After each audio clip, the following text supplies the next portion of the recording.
ঘটনাটা ঘটছে, বিশেষ করে টেকনাফ থেকে সেন্ট মার্টিন যেতে যেভাবে গোলাগুলি করা হচ্ছে, এবং সেখানে আমরা যেটা পত্রিকায় দেখলাম যে যুদ্ধজাহাজও, মিয়ানমারের যুদ্ধজাহাজও সেখানে দেখা যাচ্ছে, এটা বাংলাদেশের সার্বভৌমত্বের পরে একটা প্রচণ্ড রকম হুমকি। এবং দুর্ভাগ্যের কথা হচ্ছে যে বর্তমানে যে একটা অনির্বাচিত সরকার আছে, দখলদারি সরকার, জোর করে দখল করে বসে আছে, এদের কাছে সার্বভৌমত্ব ব্যাপারটা কোনো রকমেই কোনো প্রভাব বিস্তার করছে না। একটা ভিন্ন দেশ থেকে আমার যে পথ, যেটা আন্তর্জাতিকভাবে স্বীকৃত যে পথ, সেই পথে আমার সেই সমুদ্রের সীমা, সেখানে আমি যাতায়াত করতে পারছি না, ওখানে সেখানে গোলাগুলি করে যাতায়াত বন্ধ করে দিচ্ছে। অথচ সরকার এখন পর্যন্ত একটা যে স্টেটমেন্ট, সিরিয়াস স্টেটমেন্ট, আমি condemning the incident of Myanmar, সেটা পর্যন্ত তারা করে নাই। তারা বলছে যে আমরা দেখছি, এটা সার্বভৌমত্বের প্রতি আঘাত আসছে, তারা দেখছে। এই সরকারের উপর আমাদের আস্থাটা কি করে থাকবে? এই দেশের জনগণ, যারা দেশের মানুষ তো আশা করে যে সরকার তাদের সার্বভৌমত্ব রক্ষা করবে, তাদের স্বাধীনতা রক্ষা করবে, তো সেখানে এই সরকারের কোনো রকম কথাই আমরা শুনতে পাচ্ছি না।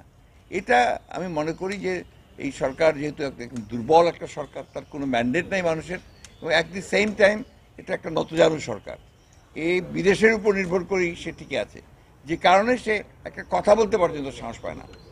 মিয়ানমার থেকে গুলি হচ্ছে, আমার মারাও গেছে লোক, অথচ দেখা যাচ্ছে সে কোনো কথা বলে না। তো এটাকে আমরা তীব্রভাবে কন্ডেম করি। আমরা মনে করি যে অবিলম্বে সরকার পদত্যাগ করা উচিত এই ইস্যুতে। আমরা তো বলছি যে আমরা তো সেনাবাহিনীর মোতায়েনের বিরুদ্ধে সরকার নির্ধারণ করবে, এবং সেখানে তো জবাব দিতে হবে। একটা স্টেটমেন্টও দেয়নি তো, সেনাবাহিনী কি মোতায়েন করবে?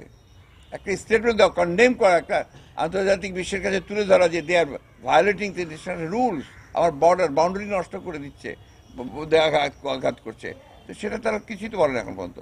সেনাবাহিনী মোতায়েন তো অনেক পরে আসবে। তারা বলছে আলোচনা করবে, এখনো আলোচনা, ওই আলোচনাই কথা বলছে, তারা করবে। কোনো আলোচনা শুরু হয়নি, কোনো কথা বলেওনি এখন পর্যন্ত। ওই যে আপনার তো গল্পটা জানেনি, আর কি বলবো, এটা দরকার নেই। খুবই খারাপ যাবে, সাধারণ মানুষের তো অবস্থা অত্যন্ত খারাপ। এখানে ইনফ্লেশন, মুদ্রাস্ফীতি যেভাবে বেড়েছে, এটা সাধারণ মানুষের একদম ক্রয় ক্ষমতার সমস্ত বাইরে চলে গেছে। এবং সেটা লক্ষ্য করা যাচ্ছে যে এবারকার কোরবানির ঈদের জন্য কোরবানির যে পশু লোকে কিনতে যাচ্ছে, সেখানে কিনতে পারছে না। বেশিরভাগ ক্ষেত্রে দেখা যাচ্ছে যে নাগালের বাইরে সমস্ত দাম, কেউ কিনতে পারছে না। এবং এটার কারণটাই হচ্ছে যে মানুষের আর্থিক অবস্থা চরমভাবে খারাপ হয়েছে। এই সরকার তো বেসিক্যালি তার লুট করে দেশের সমস্ত সম্পদকে বিদেশে পাচার করে দিয়েছে, ব্যাংকগুলো থেকে লুট করে শেষ করে দিয়েছে, এবং অর্থনীতিকে চরম খারাপ অবস্থায় নিয়ে এসছে।